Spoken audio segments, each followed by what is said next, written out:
선악과와 하나님의 형상. 여호와 하나님이 그 사람에게 명하여 이르시되 동산 각종 나무의 열매는 내가 임으로 먹되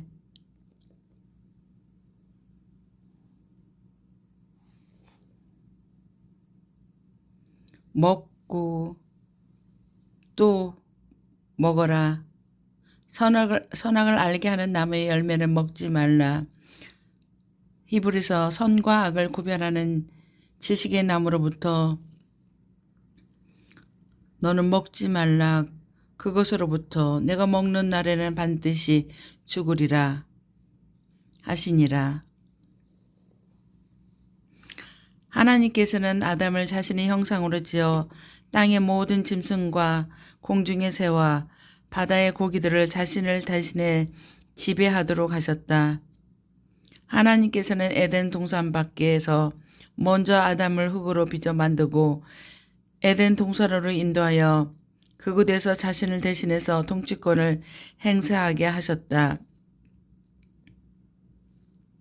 16절에서 17절은 9절에 간단하게 소개된 보기에 아름답고 먹기에 좋은 나무와 생명의 나무 그리고 선악을 알게 하는 나무에 대한 상세한 설명이다. 다만 여기에 9절에 소개된 생명나무에 대한 언급은 생략되었다. 여기서 우리가 주목해야 할 중요한 내용들에 대해서 생각해보자. 첫째, 하나님께서 먹고 누리라고 허락하신 모든 가실수와 유일한 금하신 한 나무 고 선악과가 대조된다. 하나님께서는 아담과 하와를 만드신 6째 날로부터 3일 전에 그들의 식량으로 각종 채소와 각종 과실수를 만드셨다. 이어서 하나님께서는 그의 형상으로 창조된 인류 첫 조상에서 이것들을 먹거리로 주셨다. 이 장은 이러한 먹거리 중에 모든 과실수만 언급한다. 하나님께서는 이 모든 과실수의 열매를 먹고 또 먹고 누리라고 명령하셨다. 그러나 이 장에 처음 소개된 선악을 분별하게 하는 지식의 나무 열매는 결코 먹지 말라고 하셨다. 이 나무는 1장에 전혀 소개되지 않았을 뿐만 아니라 하나님께서는 허락하신 먹거리 중에 포함되지 않았다. 9절의 생명나무와 함께 처음 소개된 선악을 알게 하는 나무는 다른 가실수같이 평범한 나무이다. 그러나 하나님께서는 이 두 나무에는 아주 중요한 상징적 의미와 의의를 부여하였다. 생명나무 자체가 신비적으로 생명을 주거나 선악을 알게 하는 나무 자체가 선악을 분간하는 지식을 제공하는 것은 결코 아니다. 이 두 나무의 상반된 기능은 아담에게 모든 것을 선물로 주실 뿐만 아니라 그를 모든 피조물 중에서 가장 존귀한 존재로 만드신 창조주 하나님께서 친히 부여하신 것이다. 둘째, 하나님께서는 한 나무를 선악을 알게 하는 나무로 지정하신 것은 하늘과 땅과 바다의 모든 피조물을 다스리게 하기 위해 아담을 자신의 영광스러운 형상으로 만든 사실과 긴밀한 관계가 있다. 인간은 하나님의 형상이므로 인간의 모든 활동은 하나님의 생각과 뜻을 반영해야 한다. 하나님의 형상으로 인류의 조상 아담이 해야 할 바른 활동은 모든 것의 기준이 되시는 창조주 하나님의 생각과 뜻과 말씀에 따른 것이다. 아담이 이렇게 하는 것이 하나님의 형상으로서 제대로 하는 것이다.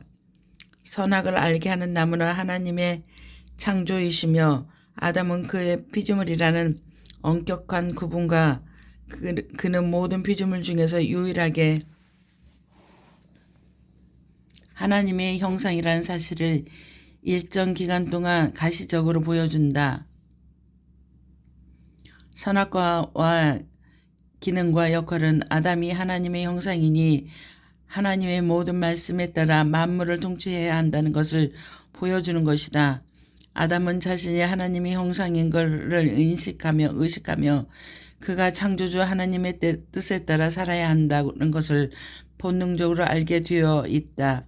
선악과의 나무는 이 지식과 인식을 잠시 동안 더욱 강화시킨다. 왜냐하면 하나님께서는 일방적인 나무는 특별히 선악을 알게 하는 나무로 지정하시고 그의 특별한 계시로 이 나무의 열매를 절대 먹지 말라고 하셨기 때문이다. 그러나 아담이 이 나무 열매를 따먹는 것은 자기 자신의 본성, 그는 하나님의 형상이니까 속에 있는 하나님의 계시와 그의 특별한 계시의 말씀 선악과를 절대 먹지 말라 명령을 거역하는 것이다.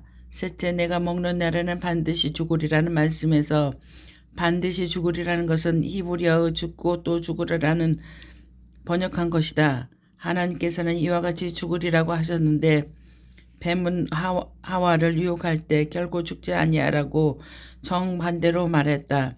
여기서 죽는다라는 말은 창조주 하나님과 창조물 아담 사이에 바른 관계가 무너진다는 것을 뜻한다. 다시 말해 하나님의 복된 관계가 단절된 영적인 죽음을 말한다.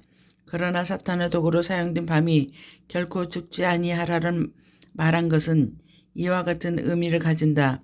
선악을 알게 하는 나무의 열매는 먹으면 창조주 하나님으로부터 독립하여 하나님과 같이 모든 것이 기준이 된다는 뜻이다.